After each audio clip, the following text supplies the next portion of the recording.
جاننا چاہتے ہیں کہ ہم اتنے بے سکون کیوں ہیں۔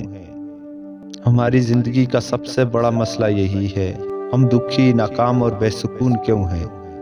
کیونکہ ہم یہ سمجھنے میں اپنا وقت ضائع کرتے رہتے ہیں کہ دوسرے ہم سے زیادہ خوش اور کامیاب اور خوبصورت کیوں ہیں۔ ہم دوسروں کی نعمتیں گنتے گنتے اپنی نعمتوں کو بھول جاتے ہیں،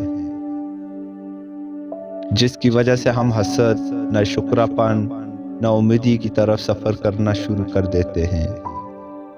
یہی چیز ہمارے سکون بھی برباد کر دیتی ہے اور اللہ رب العزت سے بھی دور کر دیتی ہے۔ آج سے یہ عادت اپنا لیں کہ آپ کے پاس جو کچھ بھی ہے، آپ جیسے بھی ہیں، سب اللہ کا شکر ہے۔ اللہ کا شکر گزار بندے کو اللہ زیادہ عطا کرتا ہے اور ایسا کرنے سے ذہنی سکون بھی حاصل ہوتا ہے اور یہ آپ کی عمر میں بھی اضافہ کرتا ہے۔